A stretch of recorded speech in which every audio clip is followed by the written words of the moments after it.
I'm super excited to have my friend Colleen Gratzer on, and she's going to be talking. I've learned a ton from her about accessibility. That's not all she does, but she is, I think, an accessibility guru. She does it for print, for digital, and for branding.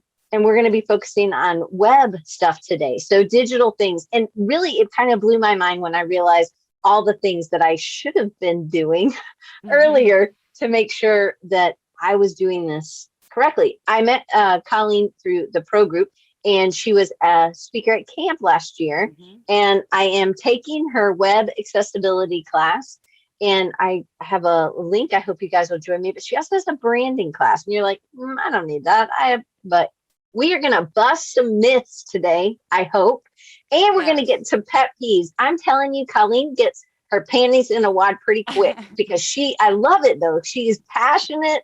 I love people like that. Well, I could talk to Colleen for 4 hours and I would be so hyped up after talking to her because she gets so excited. And that's why I love sharing with y'all passionate people who are passionate about the thing that they do. And she's an educator. She's presented at I won't always want to say the Pentagon, but I don't know if that's right. I think I've made that up. The U.S. Department of the Interior, and then Creative Pro as well. Yeah. Okay, so that's what I consider the Pentagon people. So, but people in government, and the United States at least, that are setting the stage and the bar. And we are going to bust some myths about what disability is, right? So, it's not just somebody in a wheelchair or somebody who's blind, because those are the first things that we think of. But Colleen, I don't want to jump in right away. I want you to tell them a little bit about your background. You started as a designer, what you focus on now, and we'll get into how you made that shift. Like it was on accident, I know, of how you started doing this. But can you give them a little bit of your background? You're in Maryland, I know. Yeah, so I'm in Maryland. I'm originally from the DC area, and I've been in the design industry for almost 25 years. I went to college to study graphic design and foreign languages, actually, but I didn't finish my design degree. I finished my foreign language degree because I went home and interviewed in my last semester, and I got a job before I graduated. So I graduated on Memorial Day weekend and started my job like that Tuesday. And I was working as a designer. And I ended up working for a nonprofit right out of college. And that kind of became my niche, because after I left that job and went to other jobs, like I worked for a design firm and some publishing companies, but I started to get tons of work on the side, tons of freelance work from nonprofits. And that kind of, that really like shaped my business and the types of clients that I was attracting. So it was kind of like a niche, but it's not really a niche, but it's sort of a niche. And I was providing everything for years. I was providing branding, I was providing print, publication design, email coding, web design, web coding, because I learned HTML back in 95, when the things were just happening with websites. And so accessibility just really, it changed a lot of that and made me focus. And so I really enjoyed it. And it really changed things for me. And that started in 2016. And like you said, it was totally by accident. I didn't know what it was. And I saw this. There's the woman who taught me is Bevy Chagnon of PubCom, and she's also in Maryland, and we're on a local email list. And she was constantly like sending out emails about her course, like whenever she was offering her InDesign accessibility course or her Microsoft Word accessibility course. And I would see these emails and I would just see subject line, something with accessibility. And I'm like, okay, delete, because I didn't know what it was. And I'm like, it doesn't apply to me, right? And then in 2016, she called me and she said, I know you're a really good designer. I know you can do website code. She's like, I think this would be really good work for you to learn. Will you take my course? And it was the InDesign accessibility course. And I was like, I guess, okay, sure. So she had to kind of convince me a little bit. I got on the phone with her and talked to her about it. And then I took it and I was like, oh, wow, this is really interesting. This is really cool. So then I was like, okay, well, where am I going to get this work? Right. I just started talking about it and I just started getting that work. And it was I think it was the first or second publication that I got for this that had to be accessible. Was a huge job, like a huge annual report of like almost 400 pages. So what does that mean though? It had to be accessible. So if you didn't know what this was, so a client comes to you, says what, and then how did you decipher that if you didn't know what that was? Well, at the time I did. because I had Oh, already started okay. talking about it. And once I started talking about it, I started getting that work. But when you're talking about something being accessible, you're talking about like internet and communication technology. It could be a document, it could be a website, it could be an app, it could be, it's an electronic publication. So, and And I've accessible how? So, it's accessible. Yeah, so it's accessible because you're using colors that have enough contrast for people with low vision or who have color blindness. You're creating a document or a website or an app that on functionality wise, somebody's able to get around, and not everybody uses a mouse. People use the keyboard and they tab around. And so there's that as well. I mean, more on a website, there's much more functionality than there is in a document usually. So, but yeah, so I just started incorporating it into everything I was doing. But once I started talking about it, I started getting this work, and then I started getting it more and more, and it just started snowballing. And it really changed my business because I was like always busy, but I was always doing everything. And it was really exhausting. And I was always shifting from creative to technical. And I did like that about publication design. I love publication design. And I loved that about website design and development. But I also love this about accessibility because you're using creative with technical, and you're solving a problem and you're solving it in a creative way. So she has a podcast also, and I was like just diving in, and I was listening to so many this weekend while I was mowing because I love to mow. Colleen also has a 0-turn mower, and she hasn't gotten on it yet. So we should really encourage her to get on her go-kart. That's what I call mine. But there were things that a lot of it has to do with setting it up correctly. And I know we're not going in the right order, but one of the things you talked about was if you had set up if Diane, you'd set up your InDesign document in the beginning using the table of contents that InDesign can provide, it can create bookmarks, and that it could be just the accessibility of a bookmark in a PDF. But the thing that blew my mind, this one tip, again, this is free, right? This is free. This is the stuff that's on her podcast, which we'll have links for everything. But, and it's called Design Domination, right? Right? Okay. So, but the tip was that you can actually compare. I mean, this one blew my, I just spit. You want the news, not the weather, people. So you can compare the Word document that they sent you and the document that you have, and you're like, how? But there's ways to do it. You can do it through the PDF and the Word document. And then it says, there's 6 differences. Oh my gosh, that would be so much better than having to spend all the time that I've definitely done. It tells you and it gives you a report. And I'm like, oh my goodness, it may take me an extra 15 minutes to set up the table of contents correctly, right? In InDesign.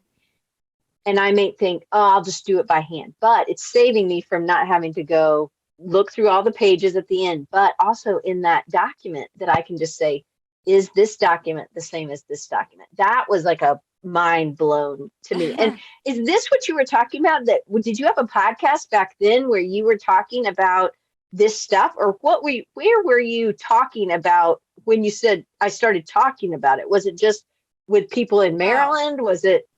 I didn't have my podcast until 2018. So I just started talking about it like on LinkedIn, and I probably mentioned it in my email newsletter. Just so I didn't even have this other business with the podcast or courses or any of that back then. It was just only to like my clients or I think I might have mentioned it on an email list. But you didn't start out in accessibility. I want to get back on our question. So I want to know what kind of businesses. So you started talking about it on LinkedIn. You and as a result, people started contacting you, new people, and you also started talking to your current clients, because this is something that we can do. We can start talking to our current clients about this and how it can be better. And this is what some of the advantages of doing this. But can you tell, so from 2016 on, you started working in this sort of arena? Yeah. So 2016 started with just InDesign accessibility. And I just changed my workflow. I do a lot of publications, a lot of really complex publications.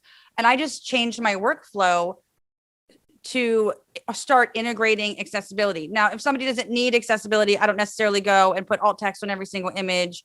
And I don't necessarily check contrast on everything, but there are things that I'm not going to go back to working in an inefficient way. I mean, I was working already efficiently. I picked this up very easily because I was already using InDesign properly. And most designers that I know, that even if they've been using it for 20 years, they're not using it properly. They don't understand the features and they don't realize that. And I was doing most of those things already. So it was just having to change a few things here and there, and then understand the accessibility part of it, that accessibility component. Did you learn that stuff in school, or did you learn it on your own? Because I think that if some people are doing it incorrectly, it really doesn't take that much time to just go through some Adobe, probably some things that are free from Adobe, Right. or you can do Linda, or you could do something, just some basic ones about InDesign, right? Even Skillshare has some good InDesign kind of classes. If somebody's like, I do not know what they are talking about, right? So I don't want you to feel bad. It can be so much faster to doing an index as well. So if you ever have to do a document with an index, which I've had to do like annual reports and things like that, it is so much easier, so much faster to be able to do this. But again, if you're not using paragraph styles or character styles or things like this, I don't know if many people are taught this in school. Students, if you have them, as I do, I understand, like, there's so much we're trying to cram in their heads, and they usually will be like, this is way over me, right? Over my head. So they don't go back, and maybe they don't dive in, and we're not maybe looking at their files like maybe we should, but hopefully in your first job, but people get this. But were you in your first job, did you have this, or was it in school, or was it on your own? Well, when I was in college, there was no InDesign, and there was PageMaker and Quark Express. And you were either on one side or the other. There was no in between. And I totally hated PageMaker, and I was all about Quark Express. And I used to use all the F keys and do all the shortcuts. I loved Quark Express. I went kicking and screaming into InDesign. So I learned Quark Express formally in school. Yes. But I had to switch to InDesign when it came out in 99 at the publishing company that I worked at. And that's why I said kicking and screaming, because I didn't have a choice. And so then I took all, well, actually, so like, let me mention this. How much time did you spend? Because I want to kind of set the stage. This isn't that difficult, but you do have to carve out some time to like do it and then start implementing. Then you will get more efficient. You'll be like, holy crap, why was I doing it this other way for so long, right? Right. And then, I hear all the time from these creative agencies that come to me with their files, and, I'll be talking to them and saying, well, if you've set up your files properly, it's not going to cost as much for me to remediate them. But if I have to do a lot of work, it's going to cost you more. And I constantly hear, well, we've been, whoever worked on this has been using InDesign for 20 some years or whatever. And so we already know something about accessibility. So we think we'll be pretty good. You won't have to do much work. And that's not usually the case. When I get the files, it's a completely different story. So I actually I did a coaching session with this designer who used to be a florist. And she said, I've only been a designer for a year. And I looked at her files and I'm like, your setup of your files in InDesign is better than 99% of most designers who've been using it for 20 years. I mean, I was like, wow, how did you learn this? And she said, I bought the Adobe InDesign manual and I taught myself. And I said, well, you did a heck of a job. I love that. So, okay. So explain remediation. So why does it come? I'm going back to that of who do you serve? So a company comes to you, an agency, creative agency, or let's say it's a new somebody, not a client that you already had. Do they use that term remediation, remediating their files, or how do they come to you? No. A lot of times I'll hear, we need our InDesign files to be ADA compliant or Section 508. And Section 508 is, sometimes they throw around terms and they don't know what they're talking about because they don't understand it. So I hear all kinds of things and I'm like, okay, or they might just say accessible. I'm like, okay. And then I ask about the legal requirements. And then I tell them what I'm going to do. And, the other thing is that, like, once you have set something up in InDesign to be accessible, that's not the end of it. Like, a lot of designers will just go, okay, I'm going to export the PDF and I'm going to run the accessibility checker in Acrobat and I'm done because it passed. And it's like, Oh, no, you're not. There's a lot more to do. And if you've got tables and you've got some, some other elements, you have to like it's called scoping tables. You have to do all of that manually. There's a lot more work to be done. There's a lot more checking to be done. The Acrobat checker is like an automated checker for a website. It only checks like 25 to 30% of issues. It can't check everything. So you're not in the clear just because you run the Acrobat accessibility checker. And InDesign can't do everything. It can get you like 90% of the way there. It doesn't do everything. So there is usually still work that you have to do in the PDF. Okay.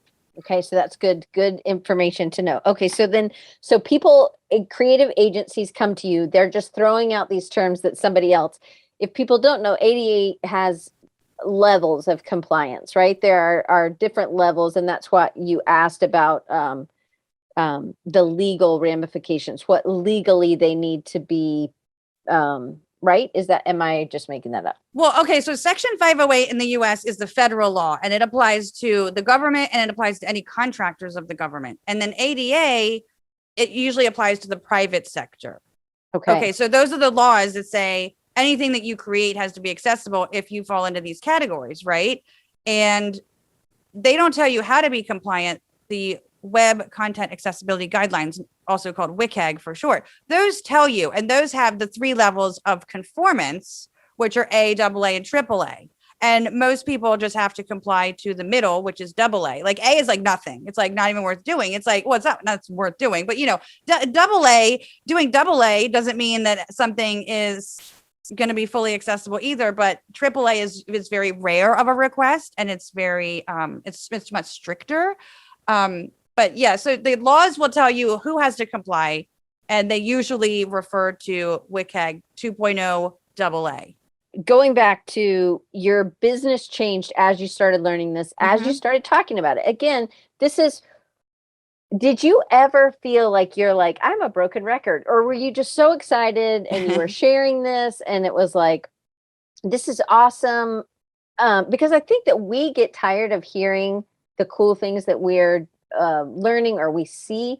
Was that a spark? Because I do think that like Paul does book design. So there's tons of things he could do if he was trying to teach book designers, but he needs to spin it so that it's about his clients and his customers, how they're. So were you talking to those creative agencies in their kind of pain points and seeing what or were you just kind of sharing it for other designers? I just started saying that pretty much that I offered it as a service, and then all these people just popped up out of nowhere and they were like, I need that service. And it's because their clients were coming to them saying our documents need to be accessible.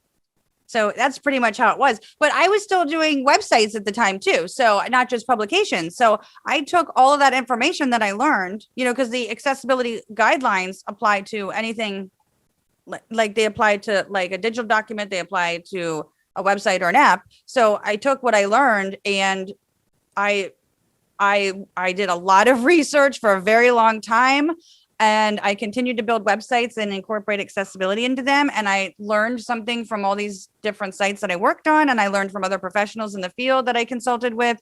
And then I came up with it's like from the sales process to the finished site and ongoing maintenance, like for my entire process, because the information that I was finding was all over the place. It was all over the map. Some of it was bad, some of it was good. And you didn't know that when you're reading it, right? Especially if you're just getting into it.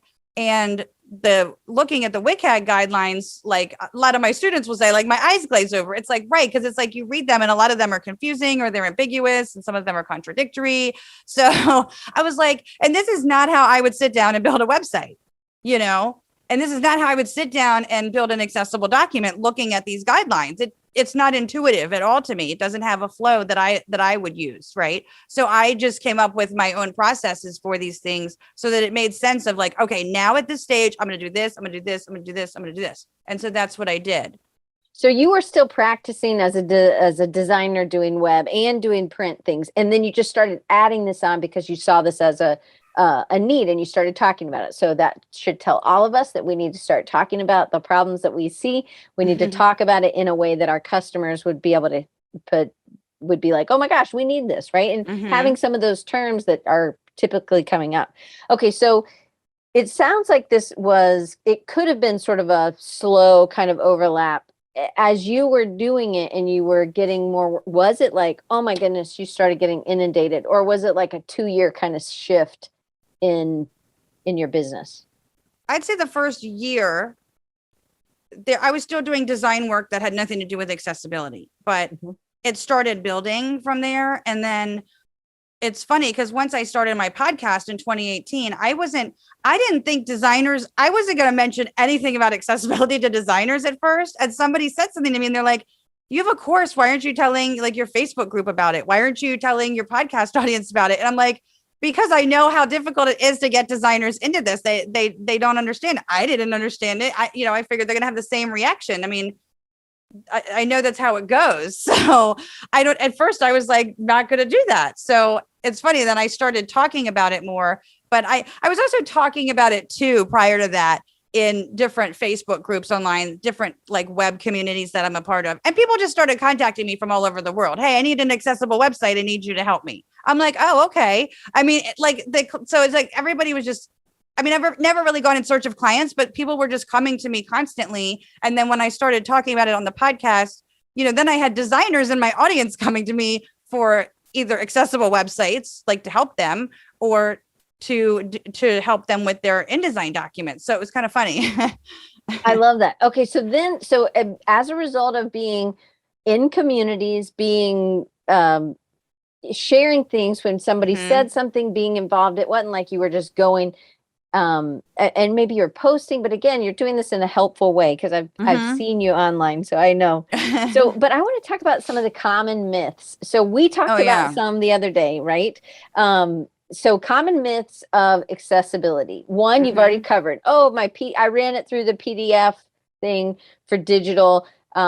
I'm fine. But let's focus just this conversation if we can. I mean, if other things pop up, I'm always happy to have extra bonuses, but let's talk about web. So what are some common myths that people say? You had talked about, my theme, it's accessible.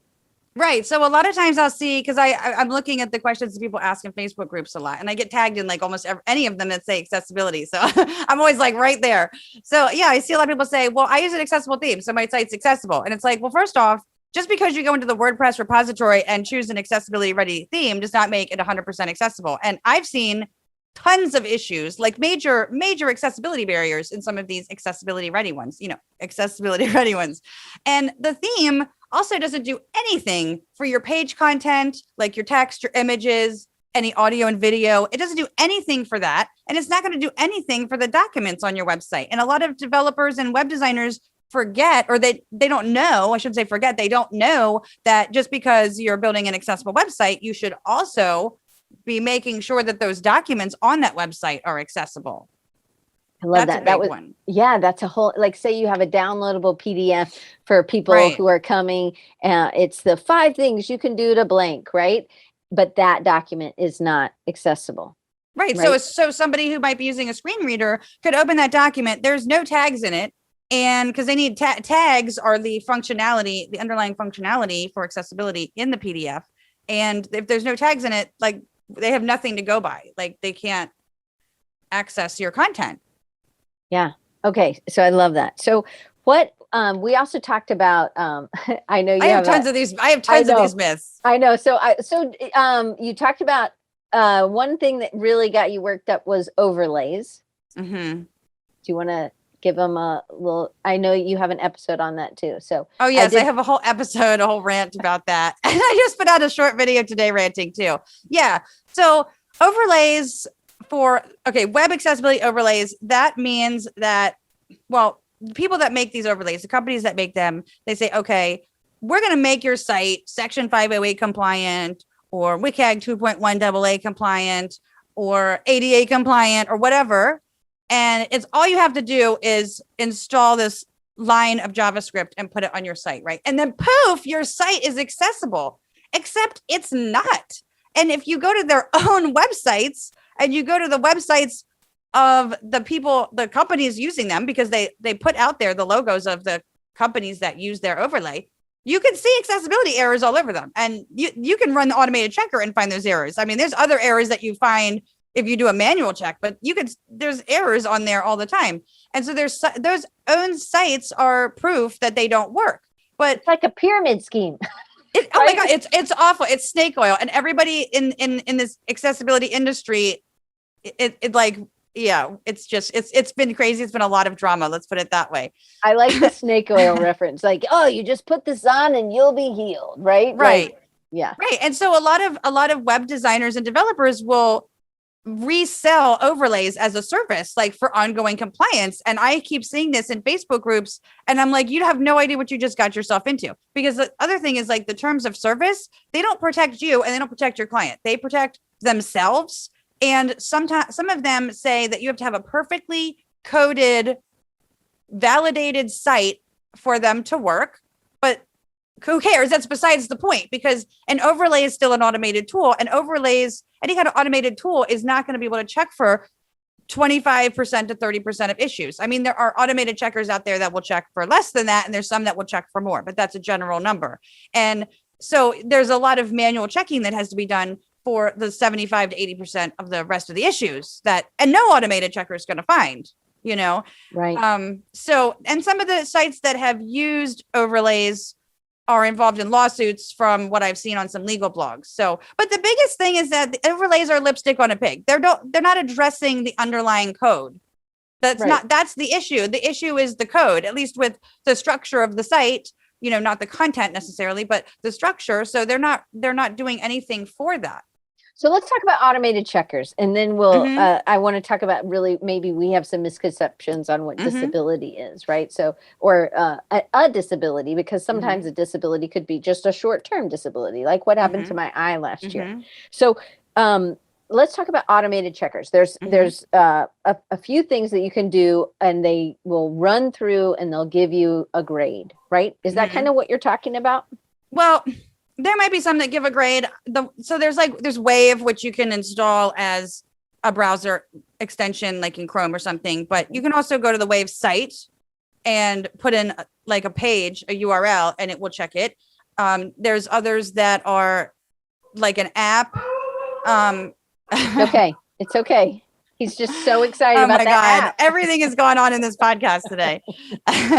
So the automated checkers will check for, like I said, about 25% to 30% of issues.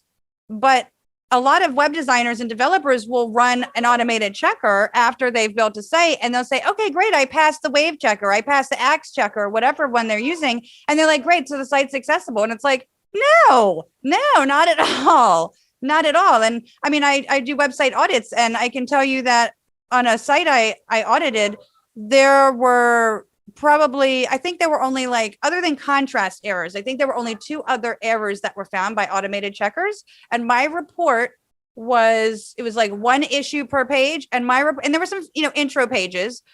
It was over 100 pages of issues. So that's a lot. Yeah, that's a lot.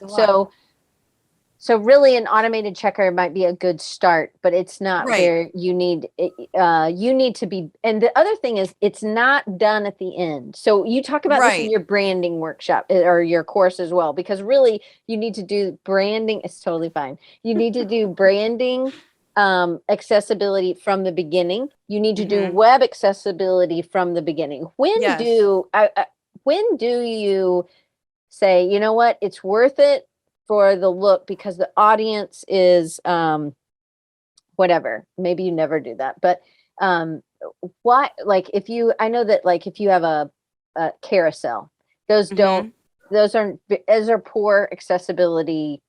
Well, they have Nielsen Norman, I think it was, said that they rarely get any engagement past the first slider. So but they present usability issues, but they don't, like, nobody really looks at the other sliders in a piece of a carousel, whatever you want to call them. So they're really, but they're hard to get right for accessibility. Right. So when would you choose? Like, maybe you just would never do that, right? You would never choose to. So designers hate sliders. So it's a great way to tell your client, no, it's not a good idea for accessibility to talk them out of it. So, but is there ever a time, maybe not a slider, but is there ever a time where you choose a different design? You choose the design over the accessibility? Is there ever? No. Okay, I that's mean, good. you like design accessibility starts with the design when you're building a site, right? Or a document. So accessibility starts with the design. You got to get the design right before you can start getting into like the more technical stuff. Right. So you see in branding and on web, you see a lot of people, contrast is huge. So even in branding, somebody's made a whole logo, they've spent $30,000 on this, and you're like, hey, this isn't going to work. Oh yeah. Anne Yeah. says she has something she'd like for you to look at. Okay, we will get you connected, Anne. She has her hand up, so I think she's meaning, but we'll get you connected. But is there so is there anything else like that just on the top of your mind that is something that just bust your butt on this, like, oh, people do this all the time and I don't know, they need to know.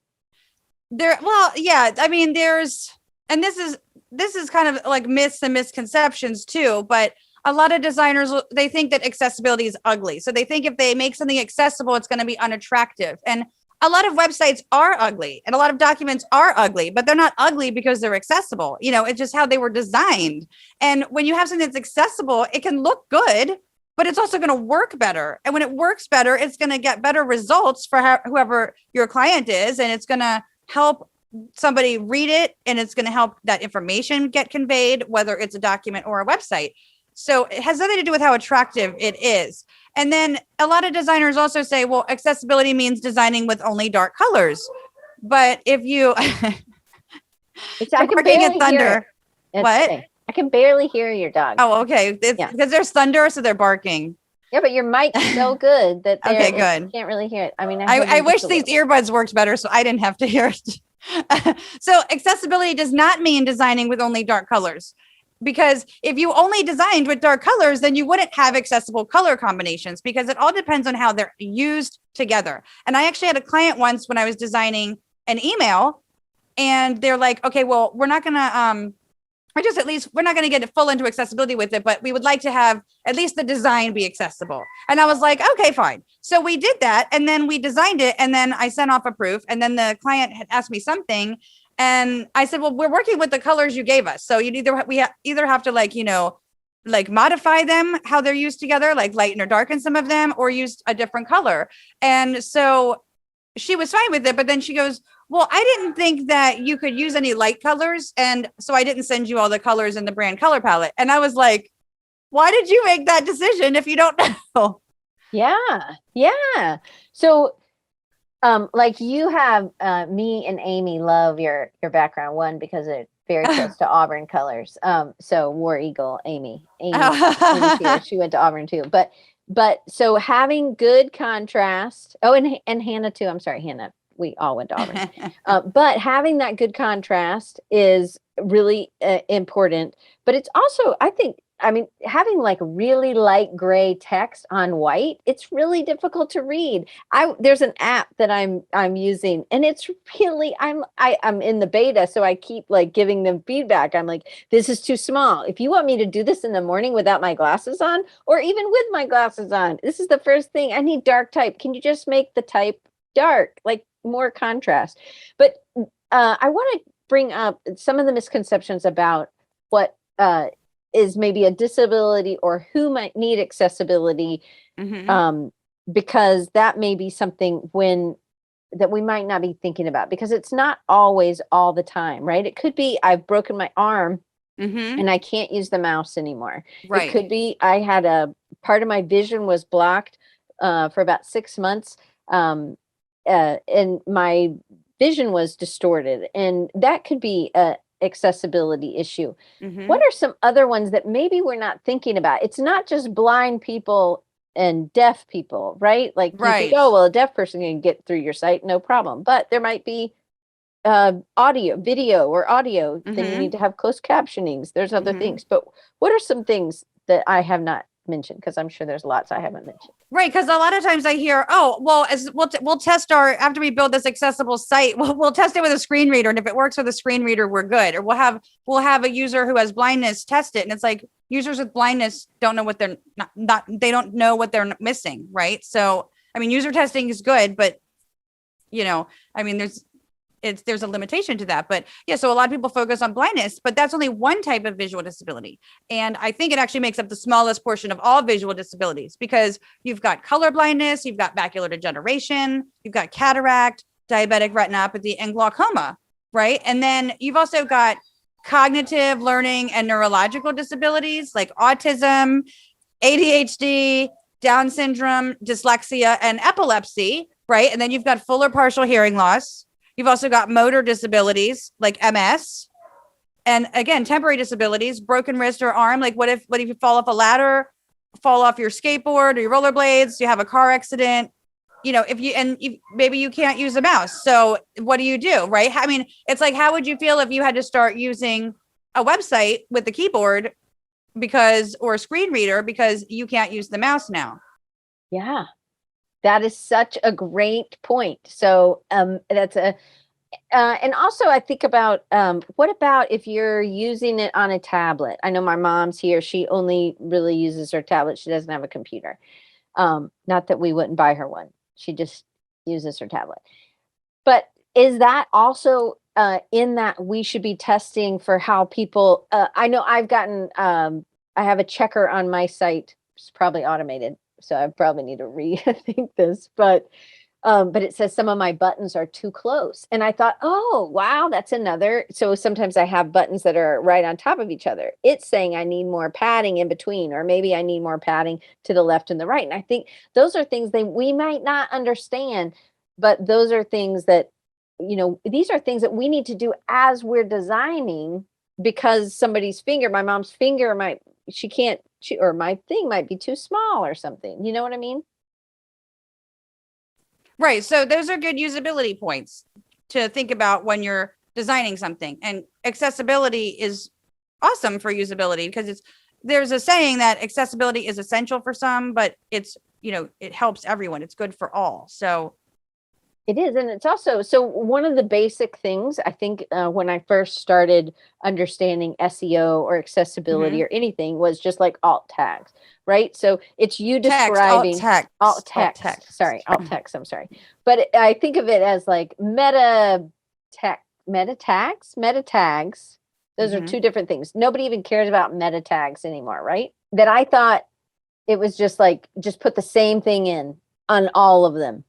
Right. That's absolutely terrible, because it's not helping anybody with what you're. Oh, for SEO, you mean? Like if you go and put. Yeah, but it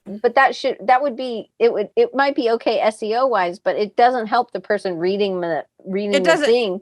It doesn't help either to do that, because that's keyword stuffing. So, and I'm not an SEO expert, but it's keyword stuffing. So you don't want to go around and stuff your alt text with keywords, because, and the other thing is, like you said, it's like, it makes for a bad user experience, because how is it helping them to hear that same thing over and over again? You always want to avoid redundancy. But the other thing with SEO and accessible sites is that accessible sites can rank higher because they, like in search results pages, because they use proper semantic code, proper semantic tags. And so when that happens, a lot of times the sites, like the code isn't bloated, and a leaner website leaner code means faster page load times. And that can mean getting a boost in Google search results. And, if that site's going to rank higher in the search results than over a competitor, that could be the edge that they need to get more sales, but when it comes to the content, it helps SEO too, because accessibility is about having properly formatted content. And when search engines can understand the content of the page properly, because the content's been formatted properly, then search engines can provide more relevant content. And so that could mean that somebody is actually going to click through and stay on the site longer, because that they found what they were looking for. Yeah. I think about, I have a client who is like retirement living. And I think about maybe somebody with cataracts or glaucoma, where they might not be able to really tell they can tell it's an animal, but it's a small animal. They don't know if it's a dog, or they don't know if it's a cat. Or there's a picture of this lady and her cat, and the lady and the cat everything's the same color. Like even the wall, it's like everybody's beige. And it's like you would need that alt text to say, I would think, now granted, I am just learning, but you would need to say, active a woman 55 and over with a cat again, or with a small dog, because they're saying small dogs are okay. These maybe huge, big dogs are not welcome in this retirement community. But, and I don't know, didn't tell you who it is, but like, those are things that people maybe with glaucoma, they couldn't really, it's more blurry-ish, and there's not I don't know about glaucoma, but I know about cataracts. Anyway, the end. There's my eye disease. I have no idea what I'm talking about. But is that something in alt text of describing what it is, or is there sort of like a system that we need to go through? And is that something you do as you're building, or is that something you have them do and you give them like a check sheet, or is that two different prices? I actually just did a podcast episode on this today. So so the alt text, it's not going to be the same you could have like what you have is alt text for one image on one page. If you use that same image on another page, it may not have any alt text on that page, or might have different alt text. It really depends on what you're trying to convey, and depends on the context. The context is everything.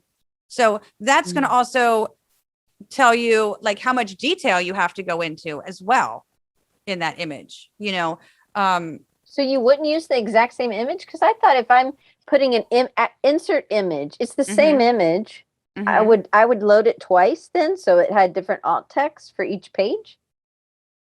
Well, so you can add the alt text obviously in the media library to the image, and then once you go to insert it after that, it's going to inherit that alt text when you put the image on the page. But if you put that image on that, let's say you have a page where you put that image and it takes that alt text, right? And it should have that alt text, but you might use that image on another page on the site and it shouldn't have any alt text. So then you would need to remove it. I wouldn't remove it from the media library. I'd go into the page code and remove it there. So it really depends. And how verbose you get and how descriptive you get is really going to depend on the context of how the image is being used. So when would you not use alt text on the image? Like just because you want it to load like, I'm sorry to ask such a weird question.